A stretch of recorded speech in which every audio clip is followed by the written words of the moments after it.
That through the 40 days that we fasted and prayed, people actually took it very seriously. And today they have come to celebrate the resurrection of Christ. And when we talk about Easter Sunday, we are talking about the victory over death. It has given us hope and victory. It is worth noting that the Easter Resurrection Sunday is a Christian holiday that commemorates the resurrection of Christ from death, having occurred 3 days after his burial on Good Friday.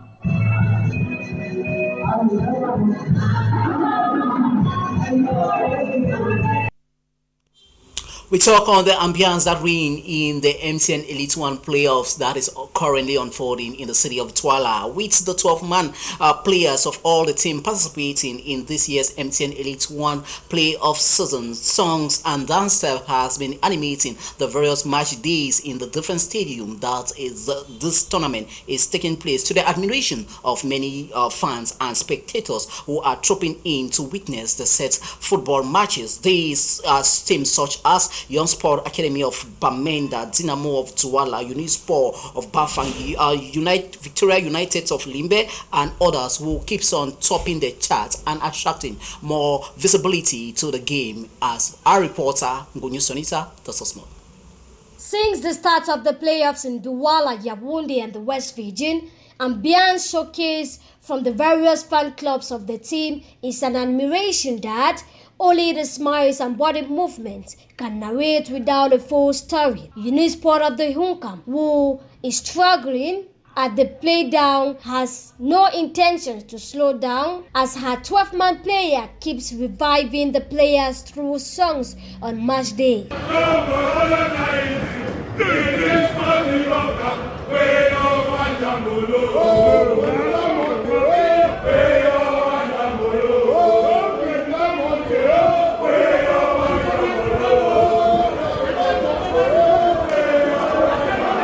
Like the Elite 2 playdown, the Elite 1 playoffs is characterized with scenes, leaving the minds to encourage sport lovers to visit the stadium every match day. Teams like Dynamo of Douala, Young Sports Academy and Victoria United are championing such scenarios.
With such an atmosphere, onlookers are drilled every day, as one can say that football indeed lives within Cameroonians.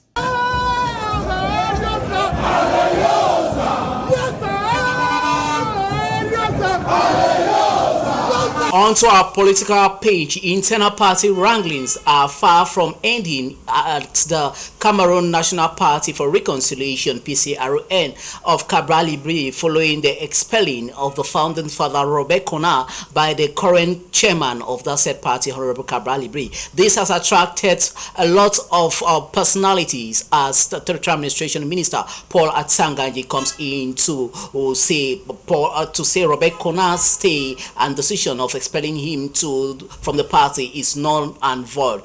This has actually raised eyebrows across the spectrum, as many are asking the question why the set interest of the Minister of Territorial Administration when it comes to the expelling of the set Robert Kona from the PCRN party. Our reporter Asma. Internal party wranglings rocking the Cameroon National Reconciliation Party (PCRN) that has brought Cabral Libri since 2019 as president and Robert Kona being the party's founder, with the aggressive campaigns of Cabral Libri prior to the 2019 presidential elections that made the gentleman quite popular, equally bringing the PCRN party to the limelight in a shorter relative period of time as he emerged third during the presidential elections of 2018. With the gaining of momentum from Cameroonians and others beyond the shores of the country, Cabral Libri's momentum and popularity grows far above the imagination of many across all strata. With the twist of things between Cabral Libri and Robert Kona that has degenerated to the point where both gentlemen has been expelling each other from the said party, this has beat the imagination of many. The coming into place of Territorial Administration Minister Paul Atsanganji, who opposed the expelling of Robert Kona, keeps raising eyebrows as the turn of affairs gets between both men. Many political pundits are asking why the interest of Paul Atsanganji in the expelling of Robert Kona. Meanwhile, parties like the SDF, CRM, and the set CPDM political party, where the set minister is a militant and sympathizer, have been expelling members, but this has not come to his notice for him to ask question why the expelling of set militants. With the diverse schools of thought shaping the political space, this trajectory compelled with the fact that 2025 will see general elections be contested in the country. A good political lessons from next door Senegal, where a 44-year-old was elected as the fifth president of the Senegalese president. The continuous ping-pong game of thrones, as many describe this political maneuver by the set party and the Territorial Administration Minister, many across all strata are calling for sanity to reign in the political sphere of the PCRN of Cabral Libri.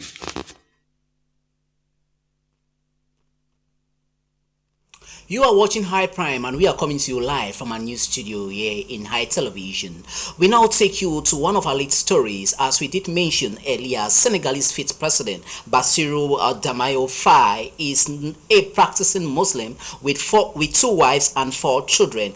Though from a humble background, the said gentleman has written his name in the pen of gold from the Senegalese Republic as he was sworn in today at the capital city of Dakar that brought together several heads of state and presidents from Africa and beyond the continent. This swearing-in ceremony was a crowd-pulling one in the capital city of Dakar, as our reporter Aisha Mbang tells us more.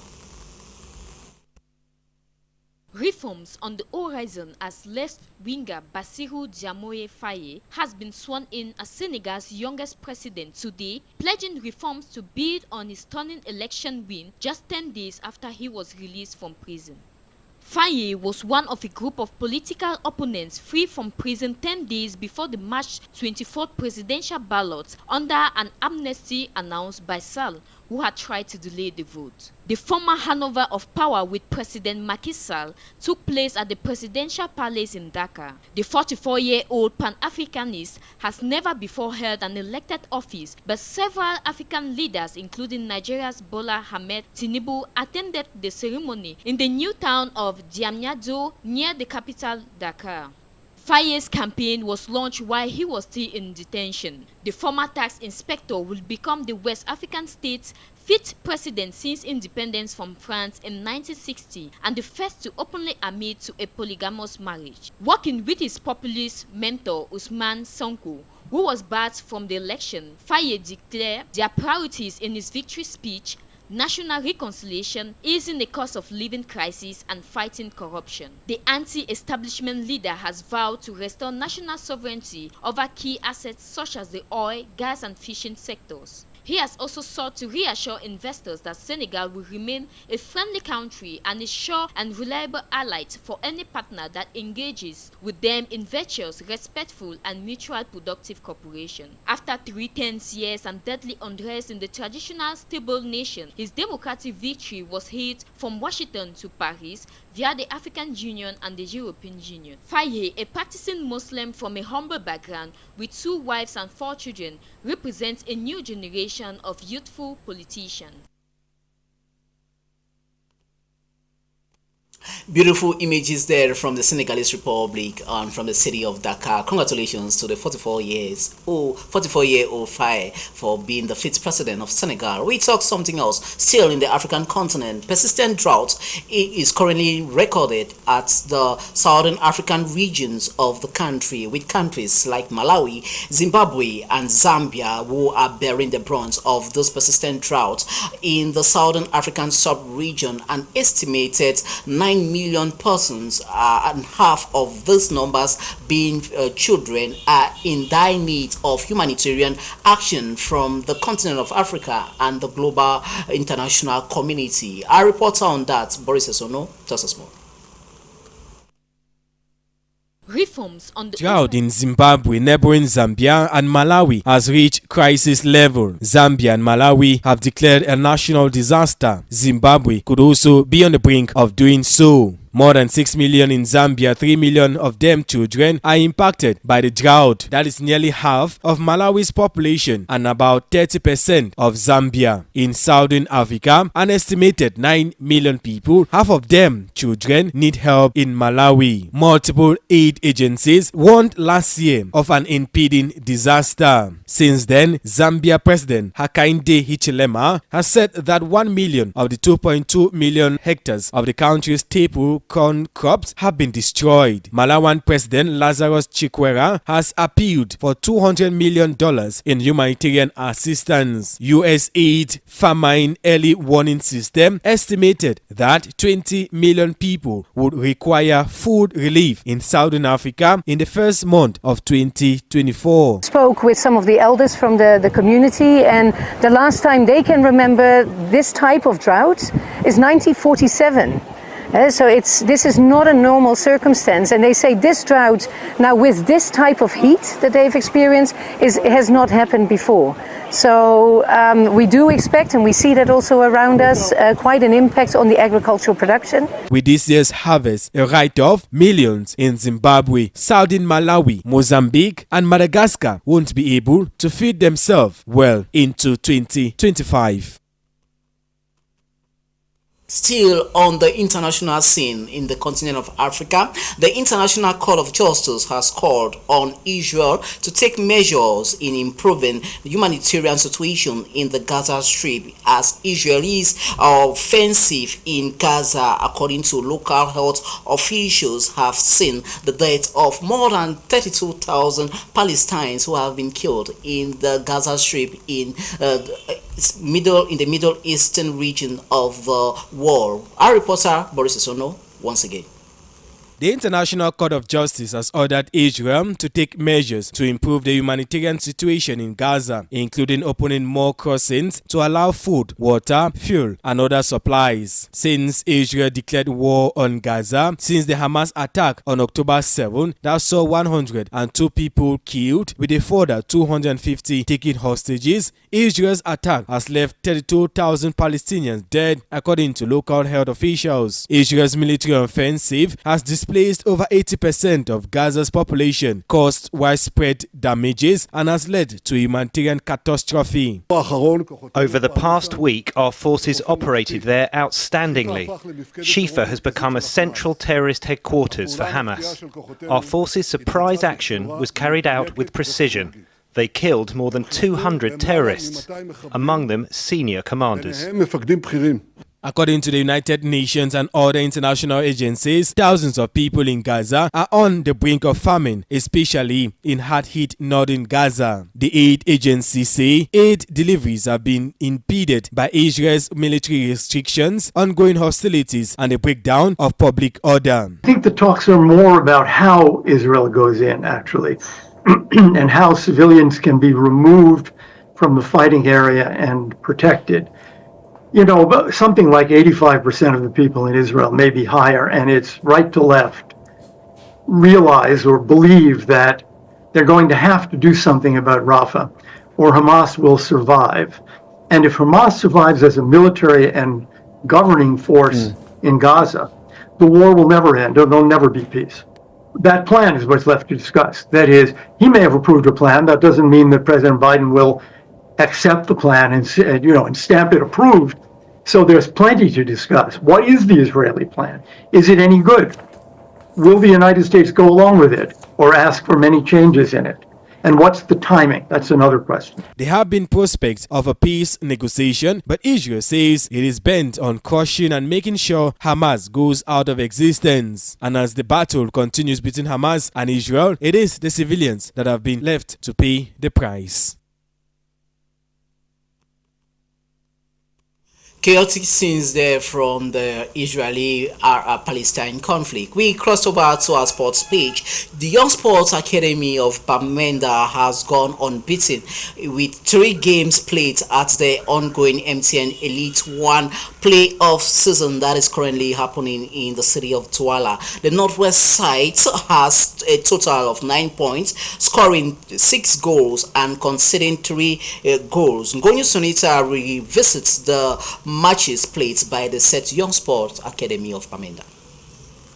Qualifying first in Pool A for the Elite 1, Dynamo of Douala has been struggling at the playoffs as the side has only recorded 1 point after 3 games played. Dynamo of Douala staged a stiff competition against Gazelle to win a 0-0 all tie, picking her first point at the playoffs. Just like Dynamo, Gazelle is yet to win any game. Beaten by Young Sports and Victoria United, Gazelle, who misused her opportunities against Dynamo, could only get 1 point. Dynamo of Douala for match day 4 will battle with Canon Sportivo of Yaoundé, that is positioned bottom in terms of the classification of the playoffs. Meanwhile, Gazelle equally will clash against her sister side, Coton Sport of Galwa, coming Friday, 5th April 2024. The second game was between Victoria United and Young Sports Academy with a masterclass performance from the Northwest boys. It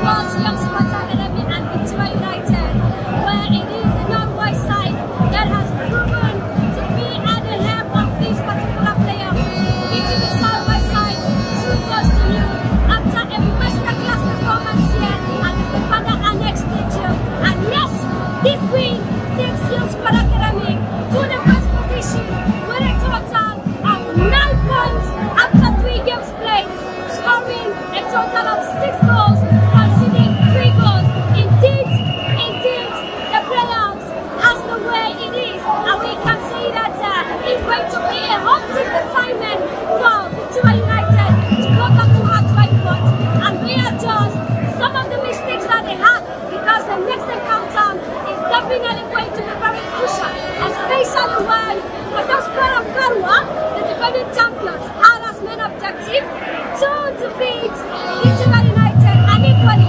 to maintain this particular trophy. And we ask ourselves, are they going to bring the Lockwood against Young Sports Academy only during a particular day of match? Are we going to give a conclusion rather to that particular game?